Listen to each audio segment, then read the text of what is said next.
What is the ideological meaning behind the ritualistic imagery of modern black metal bands? Is it simply theatrics or a genuine continuation of their music? Speaking about ideological meanings of black metal due to their fundamental diversity and even contradictions, it's inevitable to plunge into a brief analysis of the evolution of paradigm. We can trace how at dawn of black metal's formation, its adherents passionately sought to defecate something evil and abstruse, but intellectual resources were enough just for one-sided war with dysfunctioned Christianity and something like Hail Satan without burdening oneself with any intelligible explanations, instinctive obscurantism as phantom pain without conscious meaning. Also a fly in the ointment was added by LaVey with popularization of his pink atheistic Satanism, simply containing features of dark aesthetic, but in fact being a guide for housewives on how to succeed in the competitive materialistic market.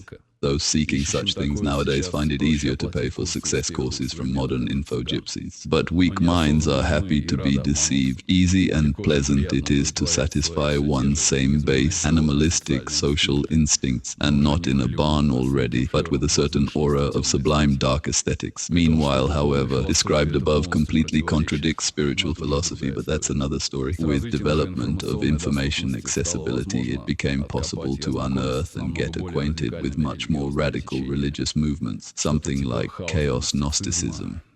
And although these ones also contain much artistic nonsense and romantic bullshit, at least sometimes they offer quite valuable practices, truly capable of stirring up obscure consciousness, something akin to agora.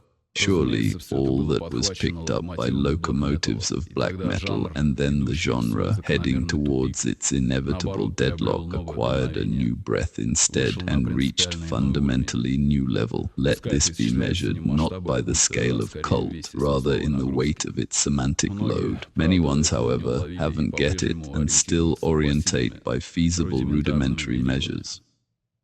Revolution in sound perhaps became with change of style of Deathspell Omega in 2005's, soon picked up by Icelandic school, declassifying old traditional black metal, even reducing it to nothing for someone.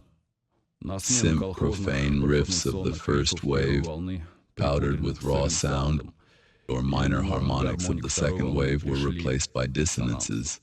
Minor-major intellection is still a reflection, let's say, of worldly contradictions, while dissonances are something which our psyche reacts negatively and repulsively to, and able to serve as a key to escape both from mundane problematics and potentially from the paradigm of logos as a whole, revealing the illogicality and madness of transcendence. Most bands have sweetened these dissonances to some extent, while some few others have gone extremely wild. Also, revolution has been reflected in the sound. It's no longer necessary to powder one's profanation with the aesthetics of basement rawness and boast of one's supposed undergroundness and inaccessibility.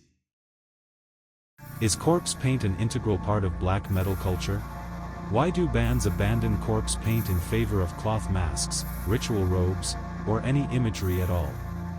If superficially, corpse paint is a kind of war paint, or if slightly deeper, it's a sublimation of personality transformation. But again, over time, this paradigm was abandoned by a new one, the erasure of personality as such. And the meaning of performances here is no longer as personal advertising or ego-boosting, but more on the contrary as a service, representing oneself as conduits of certain will into the flesh world, its bacillus. There are bands who have completely refused any transformation, directing the listener to concentrate solely on sound component.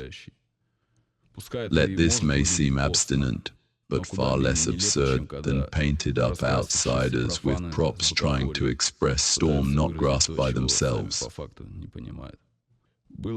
It would be devaluing to reveal all cards here. I've left some hooks. Let this remain homework for independent research. Soon I'll publish a detailed argumentative tractate. It will contain plenty of non-obvious cast-iron answers to the most aflutter questions.